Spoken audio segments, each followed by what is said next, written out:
kita tengok dalam peristiwa hijrah. Sebab apa peristiwa hijrah ni satu perkara yang sangat penting, sehingga kan Saidina Umar mengambil peristiwa itu untuk diasaskan kalender Islam. Sebab apa? Sudah tentu ada maksud yang tersirat dan tersurat. Jadi macam mana kita nak tahu? Ilmu lah, ilmu. Dan dengan ilmu juga tuan-tuan, kita akan meninggalkan perkara remeh-temeh, perkara-perkara khilafiyah, perkara kecil-kecil. Daripada kita duduk sibuk dengan benda tu, baik kita fokus kepada benda-benda besar ke arah mewujudkan kekuatan kepribadian kita untuk mewujudkan masyarakat Islam, negara yang harmoni, negara yang baldatun tayyibatun wa rabbun ghafur. Jadi ilmu tu benda yang penting. Dan kita dapat tengok bagaimana dalam konteks keilmuan kita belum sampai tahapnya lagi. Belum sampai. Sebab tu kita tengok polemik-polemik yang berlaku dalam masyarakat kita berpunca daripada ilmu. Tadi dia ada orang duk apa WhatsApp saya lagi tanya pasal doa awal akhir tahun. Benda dah berlangsung lah pun. Dia tanya lagi. Boleh buat tak boleh buat. Tu ada tanya pula tu tentang bubur Asyura. Betul ke Ustaz bubur Asyura daripada Syiah? Kita tak boleh buat.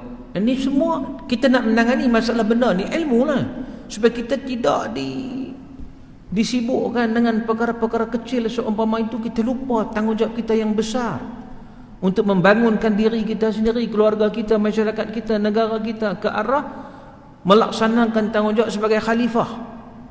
Apa itu khalifah? Liiqamatid din wa siyasatid dunya bih, menegakkan agama dan mentadbir dunia ini dengan cara yang tidak bercanggah dengan agama. Dua benda tu, itulah tugas kita sebenarnya.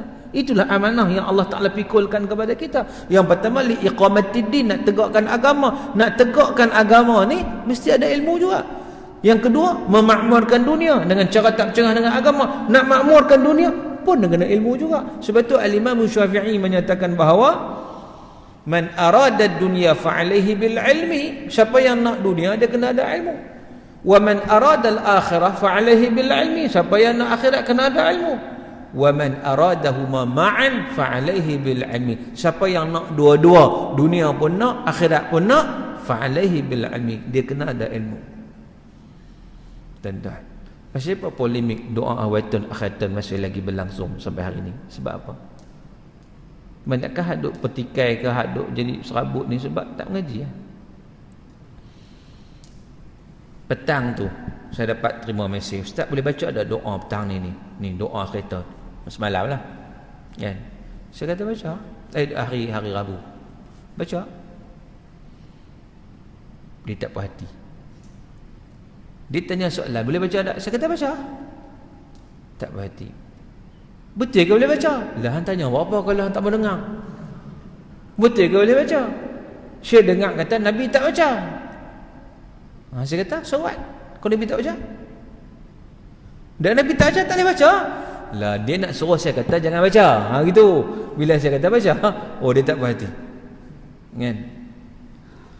Tuan-tuan, saya kata betul Nabi tak baca. Sebab zaman Nabi tak ada tahun. Kena tahu sejarah. Itu kena ada ilmu. Kena tahu sejarah lah. Kita tak kata Nabi suruh baca. Kita tak kata pun. Sebab apa? Sebab zaman Nabi tidak ada tahun. Ada tak zaman Nabi tahun hijrah? Ada tak? Peristiwa hijrah ada lah. Tahun hijrah ada tak? Tak ada. Tak ada. Nabi sendiri lahir orang panggil Tahun apa? Tahun Gajah. Kan? Dia ikut masyarakat Arab waktu tu, dia tak ada tahu, dia ikut apa peristiwa penting yang besar-besar, dia sebut ikut tahun peristiwa besar tu lah. Tak ada. Tahun hijrah tak ada. Miladi ada lah. Jadi siapa yang buat ni? Sayyidina Umar. 17 tahun selepas hijrah Nabi, Sayyidina Umar lah bincang dengan sahabat. Sayyidina Umar asaskan kalender Islam, takwim Islam. Dijadikan peristiwa hijrah Nabi itu diambil sempena hijrah Nabi itu diambil sebagai tahun pertama. Bukan diambil dari bulan hijrah Nabi, bukan. Ambil tahun Nabi hijrah, tahun pertama. Sebab kalau bulan tak kena. Bulan Nabi hijrah, bulan Nabi keluar rumah hujung Safar. Nabi berhijrah awal Rabiul Awal, Nabi sampai di Quba 8 Rabiul Awal, Nabi duduk 4 hari sampai 12 Rabiul Awal, pagi Jumaat 12 Rabiul Awal baru Nabi bertolak ke Madinah, ke Yathrib, dan disambut tala'al badru alaina min thaniyatil wada' wajaba syukru alaina ma da'a lillahi da'. Hari ni orang nasyidkan benda tu kan, tuan-tuan. Jadi maknanya bulan Rabiul Awal Nabi sampai Madinah, hijrah Nabi. Jadi kita bagi tahu Umar bukan ambil bulan, Umar ambil tahun Nabi hijrah tu, dikira tahun yang pertama. Ada pula orang komplain apa tuan-tuan? Saya duk tengok satu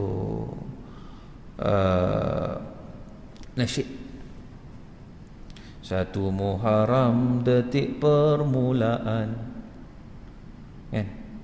Betul? Lupa lah saya. Bukan perkiraan tahun Islam hijrah. Oh tu ingat tu. Oh memang kaki nasyid tu. Perpindahan Nabi dan umat Islam dari kota Mekah ke kota Madinah. Baik. Saya duk perhati, ada orang dia komen, dia kata apa ni lirik tak betul. Lirik tak betul. Perpindahan Nabi bukan bulan Muharram. Perpindahan Nabi bulan Rabiul Awal. Saya tengok balik lirik tu. Saya tengok balik, saya kata, bagi saya tak ada masalah. Orang yang belajar puisi dia tahu macam mana. Lirik ni macam puisi lah juga. Dia tak straightforward kan. Cuba tengok ayat yang pertama. 1 Muharram detik permulaan. Perkiraan tahun Islam hijrah. Sebab masalah ya? Dia kata 1 Muharram detik permulaan perkiraan tahun Islam hijrah. Betul tak?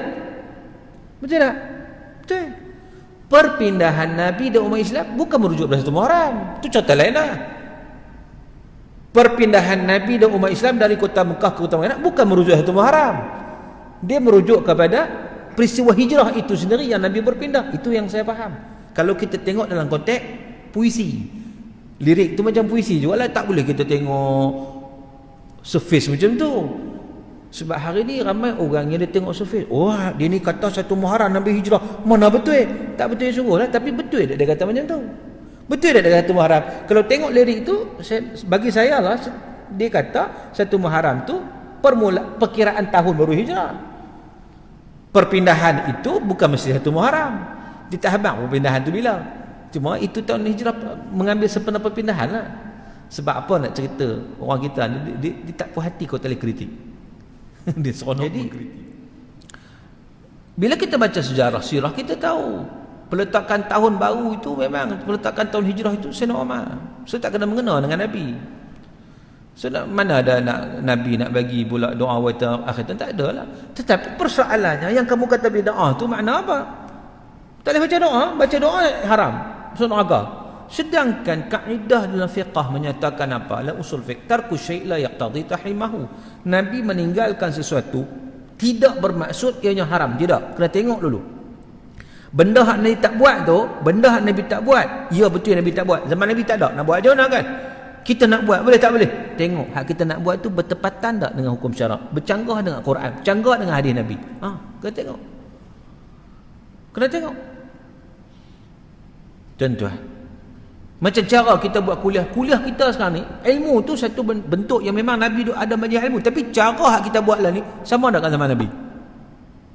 Sama tak? Tak sama. Boleh tak boleh? Tengoklah macam mana. Ilmu tuan-tuan penting. Sebab itu buat doa, saya kata bacalah doa, tak ada masalah. Nak guna doa waktu bila pun tak apa. Doa ni Nabi SAW tidak pernah menetapkan waktu nak doa waktu pagi ke petang ke tengah malam ke siang malam, pagi petang, awal bulan, hujung bulan, tengah bulan, doa lah. Tak ada masalah. Doa lah. Tak ada halangan pun. Jadi tak perlu jadi polemik. Macam tu saya sebut tadi, bila orang tanya saya tentang bubur Ashura. Dia kata Syiah, tuan-tuan, bubur Ashura ni adat. Orang buat bubur tu adat. Ni 10 Muharram, tapi lama dah orang tak buat. Ada setengah-setengah tempat yang buat. Sini buat tak? Kan? Kacau ramai-ramai kan, kita puasa 10 Muharram tu puasa, lepas tu kita kacau-kacau kalau kena cuti lah, malam tu buka puasa dengan buat Asyura kan. Jadi ada orang kata tak boleh. Ada dia dua golongan kita. Ada yang kata ini sunnah Nabi ni. Ni lagi mengarut, mana Nabi makan buat Asyura. Nabi telah makan buat Asyura, Nabi tak kenal buat Asyura. Satu, yang kedua yang tak boleh ni. Ni tak boleh, Nabi tak buat ni, tak boleh. Kita tak boleh buat Asyura ni, bid'ah ni. Kalau setakat buat Asyura bid'ah sebab Nabi tak buat, Nabi tak makan, banyak benda lain bid'ah. Roti canai bid'ah, nasi lemak bid'ah, roti bom 2 kali 3 bid'ah lah. Mana ada zaman Nabi? Roti jala, tu bid'ah puasa doa tu. Mana boleh fikir lagu tu, hak Nabi tak buat je bid'ah semua. Lepas tu dia kena kat mana pula? Dia kena tak. Saya dapat tadi. Dia kata apa?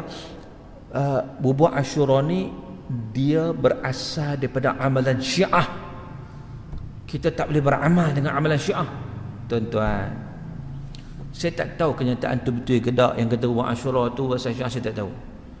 Tapi saya tak kisah betul tak betul. Betul tak apa, tak betul tak apa. Sebab apa? Apa masalahnya asal usul? Spaghetti asal usul dari mana? Spaghetti, pizza daripada salat tinggi kan? Spaghetti dengan pizza? No, Italiano. Italio. Depa agama apa? Depa agama apa? Majoriti agama apa? Majoriti Kristian. Kristian apa? Katolik. Dekat dengan Vatican tu. Burger asal mana burger? Hamburger, hot dog. Asal mana? Asal tempat kita kah? Asal tempat kita kah? Tuan-tuan, dia senangnya konsep makanan ni. Tak kisahlah asal usul mana, asal usul Syiah ke, asal usul apa nama makanan tu orang hak mula buat apa, Qadiani ke apa ke. Dia bukan soal dia. Makanan ni dia bukan ibadat, dia termasuk benda adat. Al-aslu fil adat al-ibahah. Asal dalam perkara adat ni harus. Lagi mana makanan itu tidak ada unsur yang haram, makanlah. Kulu mimma fil ardi halalan tayyiba. Makan sesuatu yang ada di atas muka bumi ni, kata Allah Ta'ala, halal lagi baik.